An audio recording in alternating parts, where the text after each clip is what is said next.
بسم اللہ الرحمن الرحیم۔ السلام علیکم۔ لاکھوں کروڑوں درود اسلام محمد مصطفیٰ صلی اللہ علیہ وآلہ وسلم اور آل محمد پر۔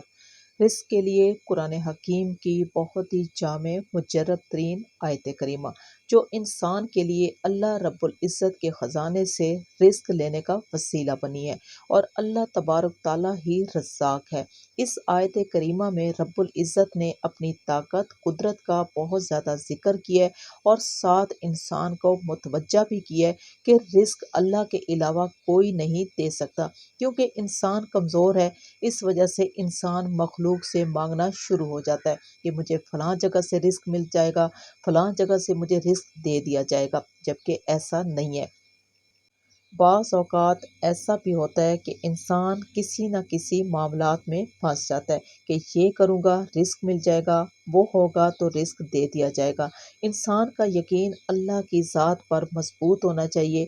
اللہ تبارک تعالیٰ رزاق ہے، اور ایسا رزاق ہے کہ انسان کو ہر جگہ رزق پہنچا سکتا ہے۔ لیکن اگر انسان یہ سوچے کہ مجھے یہاں وہاں سے کیسے رزق ملے گا، کوئی عمل بھی ایسا نہیں ہے۔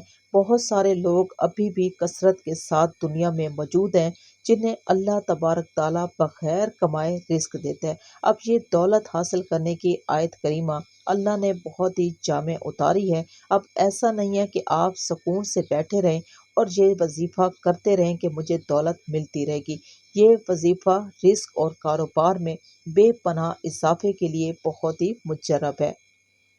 اپنے رزق کو بہت زیادہ بڑھانے اور اس میں برکت پیدا کرنے کے لیے آپ کو محنت کرنی پڑے گی، آپ کو قدم اٹھانے پڑیں گے۔ کام کریں، بے شک تھوڑا کریں، لیکن ساتھ میں اللہ سے مانگتے رہیں۔ آپ چاہے نوکری کرتے ہیں یا کاروبار، اپنے رزق کے لیے کہیں بھی جاتے ہیں، پھر یہ وظیفہ پڑھیے، اور یہ بہت ہی جامع وظیفہ ہے۔ قرآن پاک کے اندر رزق کے وظیفوں میں بہترین وظیفہ ہے، جامع الفاظ میں ایک چھوٹا سا وظیفہ ہے۔ آپ دیکھیں کہ اللہ رب العزت اس میں فرماتے ہیں کہ آپ کا رزق اوپر ہے۔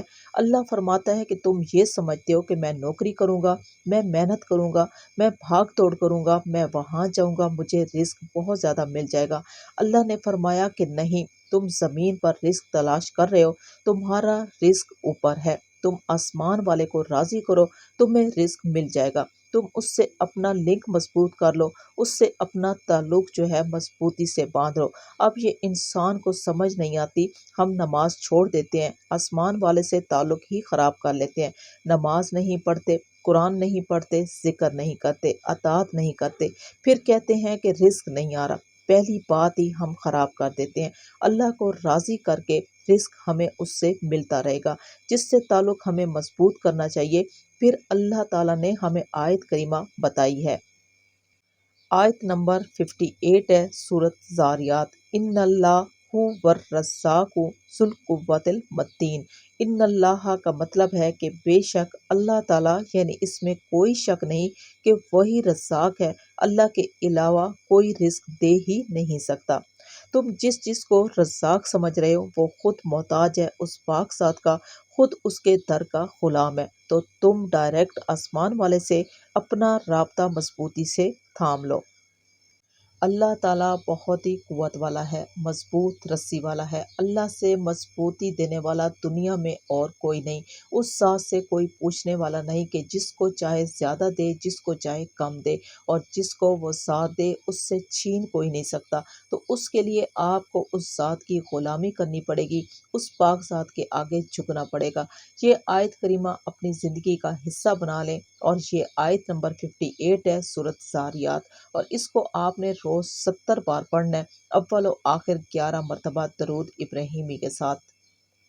11 دن کا یہ عمل ہے، زیادہ پڑھتے ہیں تو بہت ہی بہترین ہے۔ ٹائم کی کوئی قید نہیں، کسی بھی ٹائم باوضو ہو کر پڑھ سکتے ہیں۔ جتنا زیادہ پڑھیں گے آپ کا رزق اتنا ہی وسیع ہوتا جائے گا، رزق کے خزانے اللہ پاک آپ کے لیے کھول دے گا۔ اگر اس وظیفے کو اپنی زندگی کا حصہ بنا لیں گے تو فقر کبھی نہیں آئے گا۔ جو کام شروع کریں گے اس میں ترقی ہوتی چلی جائے گی۔ اگر آپ کی زندگی میں رزق کی برکت ختم ہو چکی ہے تو اللہ پاک کی یہ وہ طاقت اور قدرت رکھنے والی آیت ہے، یہ آپ کے لیے رزق کے دروازے کھلوا دے گی۔ تو اس آیت کریمہ کو آپ روز پڑھیں، تھک کر اس تسبیح کو نہ پڑھیں، یکسوئی اور توجہ کے ساتھ پڑھیں۔ پھر آپ اپنی آنکھوں سے اللہ کے معجزات دیکھیں گے کہ اللہ رب العزت آپ کے لیے دولت کے خزانے کس طریقے سے کھولتا ہے۔ اس ویڈیو کو ثواب کی نیت سے زیادہ شیئر کریں، اور آخر میں اس دعا کے ساتھ کہ اللہ پاک مجھے اور آپ سب کو ایمان اور صحت والی زندگی نصیب کرے۔ آمین ثم آمین۔ اجازت چاہوں گی۔ اللہ حافظ۔